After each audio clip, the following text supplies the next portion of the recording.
Hey everyone, I'm Adam Harry with... I'm Abe. And we are taking a look at the new A Song of Ice and Fire tabletop miniatures game. This is the new starter set from Cool Mini or Not from Simon. Holy crap, we're I pumped. feel like singing. You feel like singing? What are you going to sing?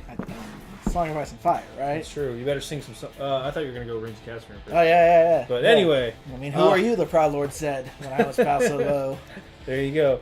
I'm pretty pumped about this, actually. Yeah. I got to play when Michael came from Simon to show this off. You were actually gone that week. I was gone that bummed. week. Yeah, no, it sucked. For you, it sucked. But yeah. For me, it was awesome because I got to do all the stuff. But anyway, it was pretty cool. We got got a couple games in, answered a lot of questions, got to show it off.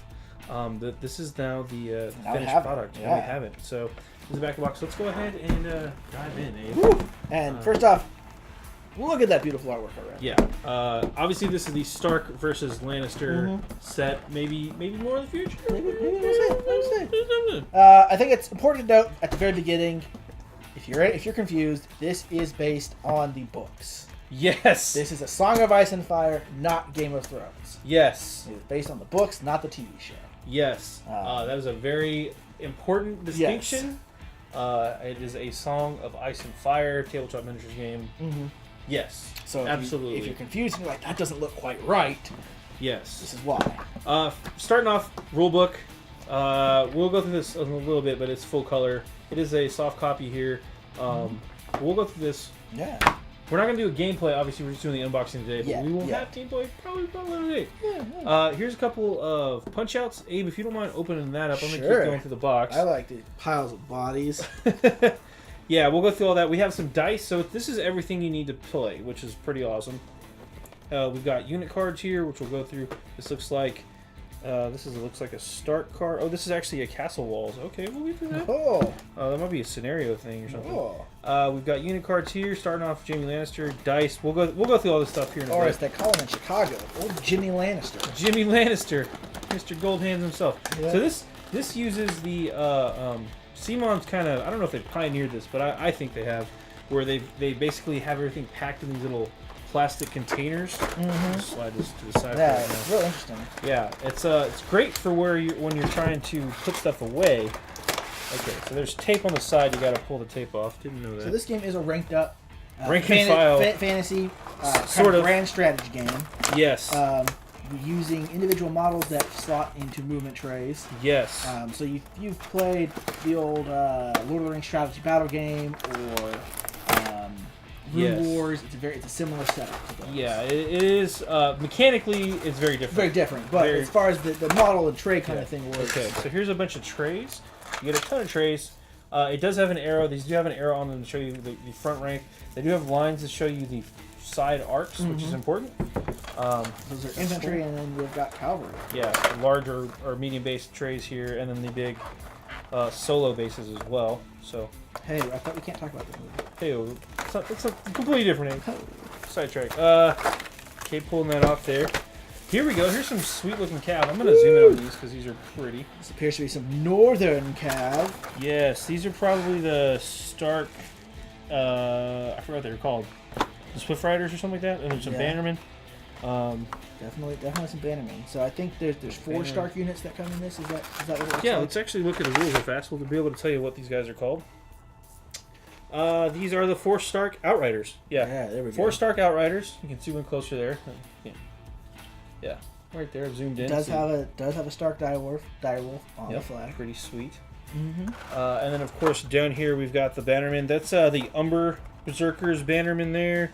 And then Stark Sworn Swords right here. Right, and I think it's kind of hard to make out, but one thing that I really love about these models is that does not have the Stark direwolf on it. That does not. That's the House Umber. Yeah. Breaking their chains. So I think that's really cool that they've gone to all that detail. And you can see these are right out of the box. Like we haven't opened this yet, so you can see fully assembled models. Not mono pose plastic. There's a couple of different poses in here, but you can see the detail nice and sharp. We've seen them painted as well. They look phenomenal. Right. So they take paint real well, and I can't wait to see what the community does with these. But there's the first little thing. Abe, you have finished. I've stalled long enough. You've got the Punchouts done, right? So here we've got, this is some terrain. Yeah, so these are for terrain effects. They have different effects in game, and actually, if you flip them over, they are double-sided. So just different things. They can, again, you got trees. It's for those folks that may not have real fancy 3D terrain. These work like that because the terrain rules are they're not. It's template based. We've seen a lot of modern Abstract. games doing something like this, right? Where this is a cool way of doing it. They come with some flat terrain like this that you can use until you built up your own thing. And then we've got a bunch of status effects status effect tokens. Thank you. And then what's up next, Dave? We've got another one, very similar, some more. It's kind of popped out. Tokens and terrain pieces. This is more like barricades, hedgerows, and these are actually part. There's a specific scenario that uses these body piles, and I don't remember what it was off the top of my head, but I do remember Michael talking about that. There's the Koenig that you can use to pay for effects, which is pretty cool. And what else we got? This is just more tokens, some kind of wall stuff. I'm not sure what that's. These are part of the Scorth stuff, and then templates to measure. Of course, you've got the Iron Throne. I do like that you get a Stark and a Lannister template. These are, again, like I said, everything you need to play is already included. You don't actually need a tape measure. You can use those measuring devices. And of course, more status tokens and stuff like that. And this is a nice short and long range for range. Yep, that's exactly what that's for. So, and then points up top. I think there's a bow on it. Yeah. So all really cool and pretty. What else we got? Oh, this is the command board. It's kind of like there's the battle on the field, and then there's these command spots, and I can't remember what they're called off the top of it. It is the tactics board. This board is a sort of like a side game. It's also to track turns, but it's kind of like a side game in that you use figures like maybe not combat characters that weren't necessarily combat prowess rock stars, like say Tyrion, or Catelyn Stark. You can purchase them as part of your army and then place them on the board depending on the turn, and then you gain these benefits. So, for instance, if you place one on the crown, one enemy unit must make a panic test and suffer -1 of their roll. It's pretty good. Can cause casualties that way. These are things that. Here's another one. The coins restore up to 3 wounds and remove 1 condition token from 1 unit. It's kind of a way to rally your units. And then those other non-combat characters. Again, it's kind of like in the books where they're influencing the battle, but without actually being at the battle per se. The Lannisters can. Are really known for manipulating specific parts of the board, like the crown and the coins, whereas the Starks are much better at combat and movement. But that's how you can mess with them, by placing your non-combat characters on those different tactics and getting benefits. So while the rest of the game is the battle, you might say that this is kind of the actual Game of Thrones. Oh, This is the political maneuvering. Yes, the tactics board. It's pretty sweet. Then we've got some more Stark units here. Yes, we're getting to the Lannisters, don't worry. And this comes again with that nice plastic thing. There's tape on the side to keep everything locked in. We'll get to the Lannisters, but we do have to face the Stark reality that these guys are on top. Hey-o. I see what you did there. There's a lot of these miniatures. They're not all monopose here. As you can see, there's a couple of different poses per model. Let's just pull a couple out to showcase. Wow. So we've got some Umber dudes. Wow. They also feel a little bit different. Like, this is a hard plastic. These are not squishy at all. This is not a squishy plastic. No, to me, these the way that this is all set up and the kind of monopose reminds me a lot of at least from this perspective, not the gameplay, but reminds me a lot of some other games out there. But the models definitely feel a little different, right? Yeah. I mean, Simon's got a ton of these type of packaging, these type of games before. For instance, like Blood Rage or Rising Sun, those type of games. But this one is different. These models do feel different. These are, again, not soft plastic. These are a harder plastic. Awesome looking miniatures. They are. I don't know if you can see here, but I really like that their shields are subtly different. Yeah, you can kind of there. You can these kind ones of see have these little spikes, and these ones are more rounded. So. Yeah, and I think even the emblem on them, the emblems are a little bit different. Slightly different. Yeah, so you get some cool little distinctions there. Then of course we've got some characters I want to show off too. So these are there's some officers here, like this guy. These guys are officers, and you got characters. So of course you've got Big John Umber first off. Great John. Great John Umber. Yep. A Big John. Great John Umber. Grey Wind. Robb Stark, Catelyn Stark, and Sansa too. Yeah, so there's Greywind. Here is Robb, the King of the North. King of the North. Catelyn is the one that looks like she's got a hood. That one there. Yep. Let's just pull these out real fast. Yeah. I want to zoom in a little bit closer. I think one of the stories I love about this game is set in this set is set in a specific time in the books. It's like set right between. It's the Battle of the Camps, right? And the Whispering Wood is basically right when it's set about, which is right when Robb Stark's army comes south and fights Jaime Lannister's army. So, it's, two-thirds, three-quarters into the first book, right? Yeah. Or like season, like episode 10, I think, of the first show. We don't talk about the show. We don't talk about the show. Sorry. So it's set at a very specific time, and at one point they were going to be like, yeah, we're going to put out Sansa Stark and her direwolf lady as a model, right? Yeah. And and some people were like, hey, you can't do that. Lady's dead by that time in the books. Like that doesn't make any sense because this is set after she's been killed in the books, after her direwolf has died. And they were like, "Oh, you're right. We'll have to kill the direwolf and take the model off." And they put it this whole post. It was like, "Thanks, fans. You made us kill the puppy. Like, congratulations." Yep. But they were committed to the sticking to the authenticity, I guess you would say, the canon. Yeah. So the fans, basically the fans killed Lady. They killed Lady. Yeah. So you can't not have accurate book stuff, right? Right. No, exactly. Apparently, yeah.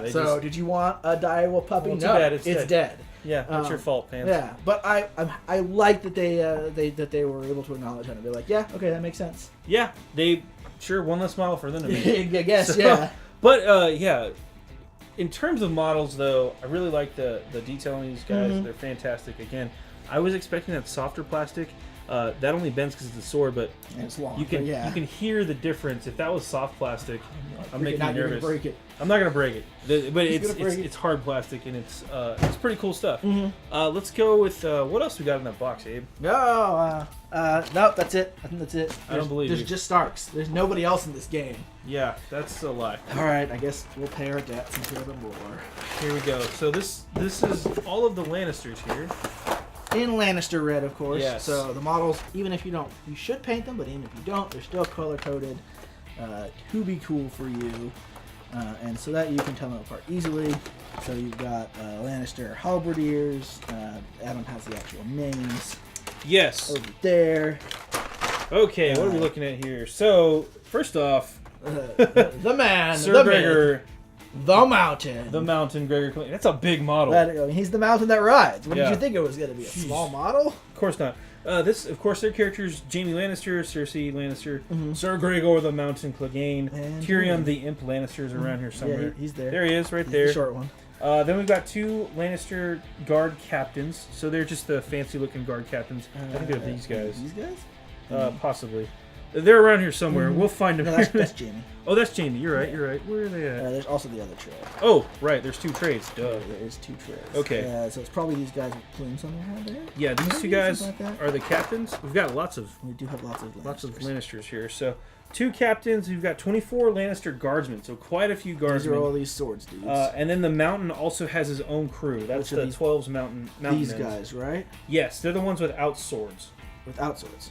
Swords. Without shields. Without shields, okay. Yeah, and then, of course, 12 Lannister halberdiers and an assault veteran. Yep. So, very cool.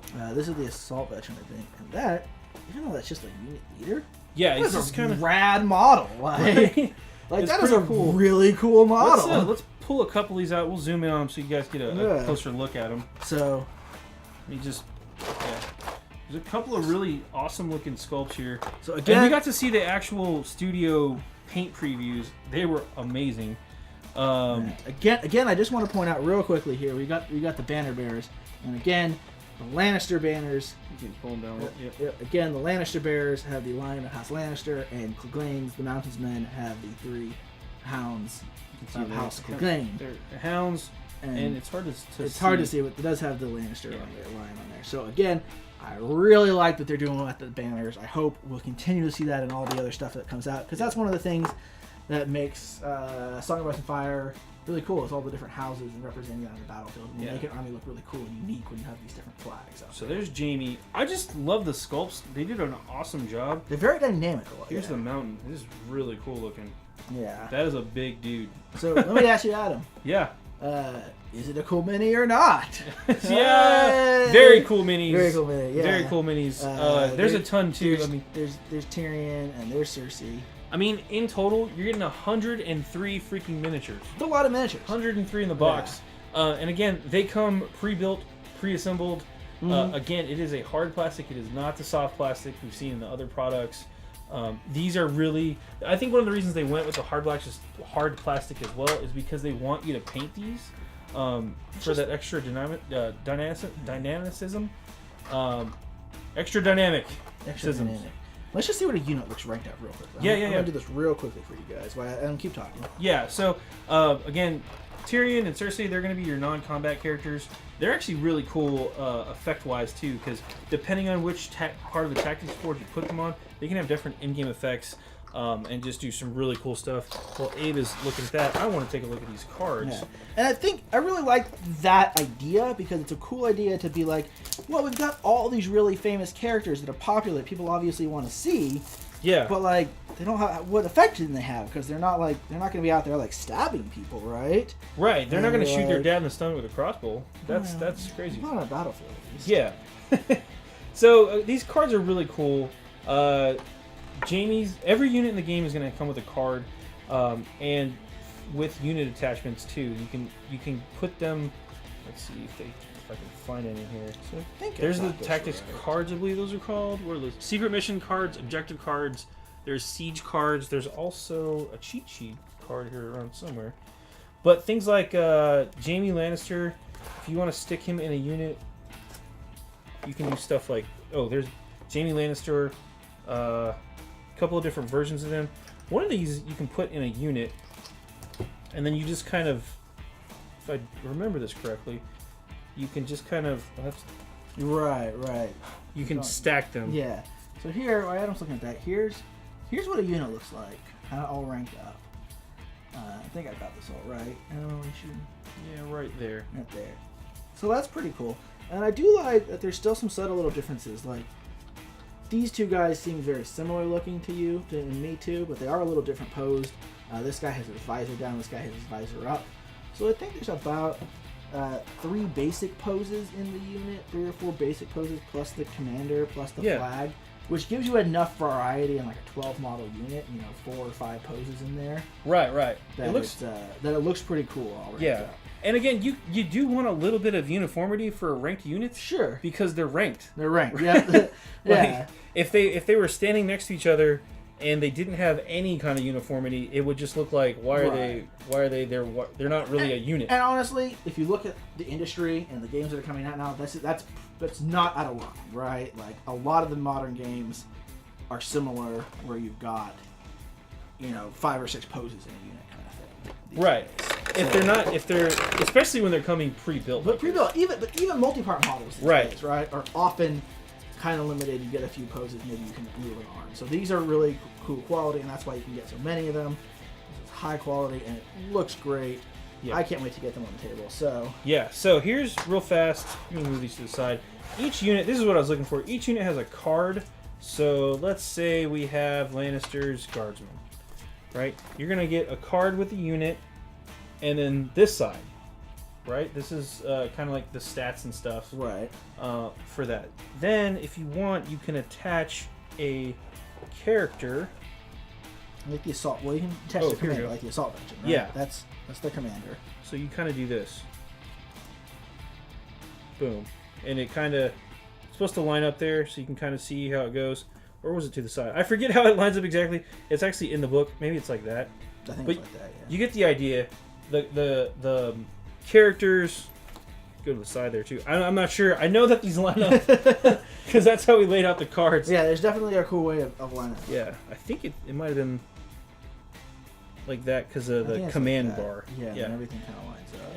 Everything kind of lines up. But you get the idea. You get the unit attachments that you add to the cards. Might even be underneath it, but you get the point. So it's a cool way to do it. Mm-hmm. You get the unit cards, you get the unit attachment upgrades. Other stuff in this deck, these decks, I should say, there's multiple ones. You get the non-combat character cards. This is what I was talking about earlier. Cersei, if you put her on the influence zone, that Yeah. When this unit claims a tactic zone, attach this card to a combat unit until the end of the round. While influencing a unit, that unit suffers -2 to morale test rolls. If you combo Cersei on... Where's the tactics board? It's right here. Yeah. If you put Cersei on something like this, where they're already taking -1, those effects stack. Right. So she can generate essentially 3 wounds to a unit. Or a -3 modifier for panic test, which can be real bad. And if this sounds weird to you, this is Magic, right?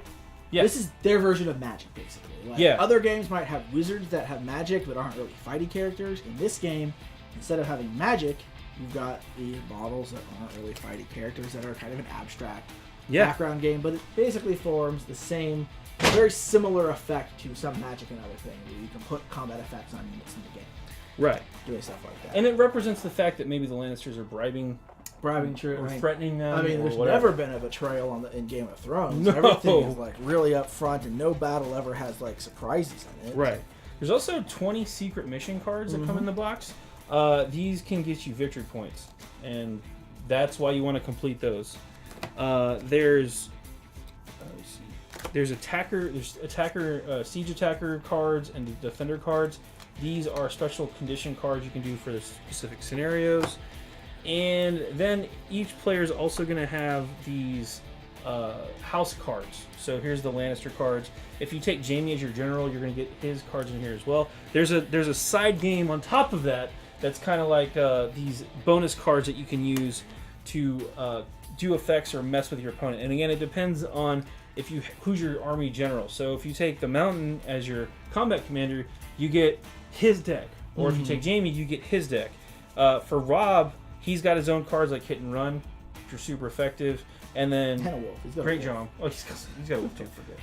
Great John also has Last Stand. That's another option too. But each side has their own unique deck that you kind of really can change how you play. You can have the exact same units out on the table, swap out your general, swap out those cards, and they play very differently. Right. And you also got a deck of objectives. Those are objective cards. Yeah. They do different things, and depending on the scenario, and you can draw. I believe you can draw different objectives as well. And let's not forget the most important part of this box. You get a ton of 11 dice. Yeah. 10 black, 1 white. You don't need normal 6-sided dice. Yeah, you probably don't need more than that, but look at that, guys. Look at these dice here. Yes, Abe likes not have enough touching dice. Solid dice. Let's go ahead and pause real fast, and we'll clean this up. I want to take a look at the rules real fast. Yeah. Okay, Abe and I were flipping the rules, and that's how they're supposed to line up. Yeah. I knew it was on there somehow, but you can see the artwork. It's very obvious now, and I feel dumb. But there you go. That's what they're supposed to look like. That said, rulebook time. Here we go. All right, so again, full color all the way through. There's a table of contents. Just a quick run through of that. It's going to list off all your game components, the overview. It does have some intro stuff here on the side you can see about with setting and everything like that.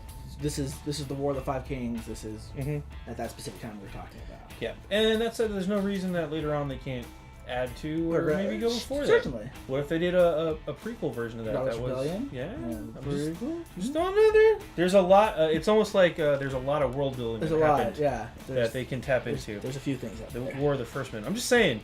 Whatever. It's a long night of expansion. Whatever. It's just you turn the lights off and play in darkness. It's not like CMOD doesn't make zombie games. I'm just saying. First person to find the light switch wins.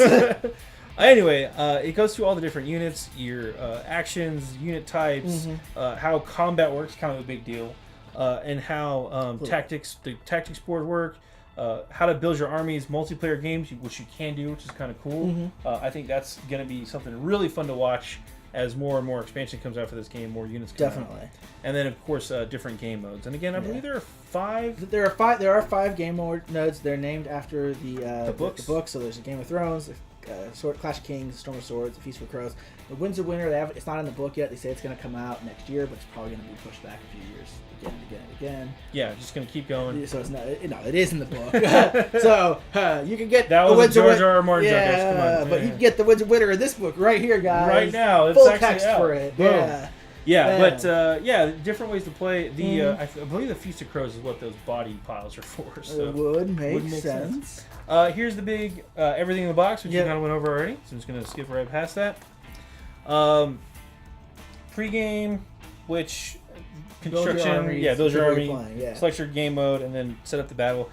Goes through game modes and victory. Again, each of the 5 scenarios different victory conditions and stuff like that. Right. For the most part, if you're killing your opponent, you're probably gonna win. Yeah. But just don't go to any weddings. Yeah, just don't go to the victory celebration. That's somewhere around here, right? Is you get invited to the wedding? I see what you're doing there. Game terms, just a quick glossary there, attacker, defender, those type of things with kind of definition, which is useful. It's good. So they're all on the same page. This is an alternating activations game, right? Yes. There's rounds, and during the rounds you alternate taking turns to activate units at a time. Exactly. There are tokens, status effect tokens. That's why there's a cleanup phase and stuff like that. Right. The units themselves are basically denoted by the number of models in said unit. So that's when you take wounds or models run away, you're pulling them from the back rank. Right. But basically, the whole base is the unit essentially. Right. The models are fancy wound trackers. Yep. In a lot of ways. They're why you play the game. They're why you play the game too. To be fair, there's 4 unit types here. There's that you can fight with. There's infantry, cavalry, monster, and war machine. Yep. We don't have any war machine. You've seen infantry and cavalry. Grey Wind is a monster. Yep. But as you can see by the symbol here, it's supposed to be a dragon. That's strange. I don't know. Are there dragons in this? Inside of Ice Not in that box. There's no dragon in that box. Good thing dragons have been dead for 100 years. Right? Yeah, they ain't coming back. Yeah. War Machines also kind of a big deal. That's later expansions. There's the castle card that we saw right here. Castle walls. Kind of a hint at what's to come. So we definitely, you can read through this and get some hints at what future expansions and what they possibly could look like for some reason. Who maybe. knows? But yeah. So again, this is all cool artwork. I think a lot of this artwork comes from like the calendars and the art books that they put out with Song of Ice and Fire. So there's some really cool stuff. Here's kind of the anatomy of your unit. Yes. All of those symbols actually do matter. So different orders, wounds, melee range attack values, armor or defense. So their defense values, morale values, their speed value, and everything like that. The if you look at a unit card, which I happen to have right here, you can also see there's a longsword's a +4, and then it gets 653. That's, I believe, how much damage they do. So depending on degrade how many models are left. It gets worse the more damage. In their case, it gets worse the more damage they take. For units like the Great Axes, the Berserkers, the Berserker Bros. Ooh. See if I can find them real fast. They are pretty awesome. The House Umber Berserkers. Yeah. If you look at theirs, they're inverted. Wow. So they actually hit harder. Well, I can't imagine why Berserkers would get angry. The fewer if they take the fewer of them there are. Yeah.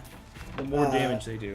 Lots of cool background text on the cards too. Obviously, this is going to be your unit type, and this is your points value for when you're building. That's on the other side. Yep. So, all important stuff here. Yeah, so just to clarify too, that's the number of attack dice you're rolling. Right. So when I say hit harder, I mean number of dice. Number of dice. Let me real quick break you down real fast. The attack name, that's the name of the attack. That's a hit value, so that's the 4 up for the case of these guys. So they need a 4+ to number of dice.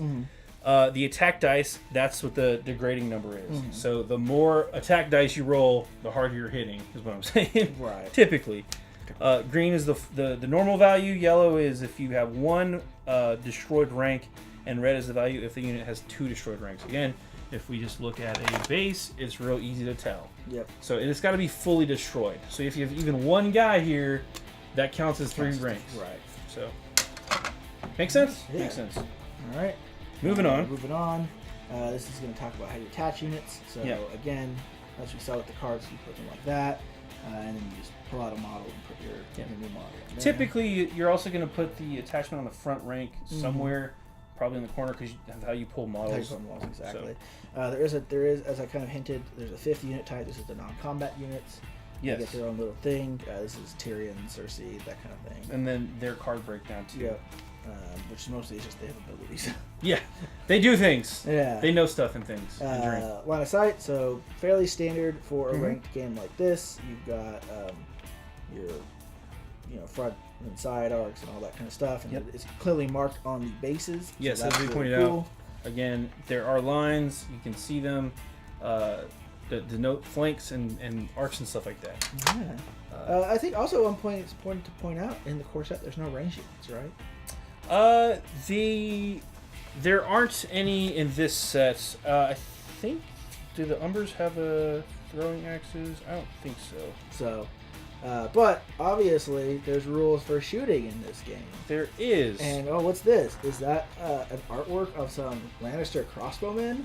Adam, do you think there might be range units coming at some point? I think there might be at some point, maybe. Yeah. But that's fine. I think it's good for a core set you want to get in there and get stuck in, right? So, right. Good quick battles with the core set kind of thing. Yeah, this is designed, again, 2-player game, pretty fast, pick up and play. You know, if you lose, win, whatever, rack them and reset, play them again. Right. So on your turn, you can take one action, which is maneuver, march, retreat, attack, or charge. Just in case you're wondering, there's these handy dandy. And two of them. Beautiful looking too, right? Like, yeah, they look good. There's a lot of attention to detail in this entire game that they went through and did the borders and made them look cool, and they're not just like a card with basic text on it, nothing and no embellishments. So. Yeah, it looks good. And again, as he was saying, there's the 5 actions you can choose from. A maneuver, how that works, that's a pivot. You move your movement speed and pivot again. So pivoting is whatever. You can spin all the way around if you really want to. They're a little loose compared to some of the other rank and file games, but I actually like that because it makes more sense to me to be able to like line up a little bit looser. A march is just a move times 2 speed. You go straight ahead and then you can pivot at the end of your movement. A charge is your move speed plus 1d6, and if you make contact, you successfully charge, you get to attack. And then attack is another action. Again, if you're already in base-to-base contact, you can just attack. Right. And again, that's just going to be...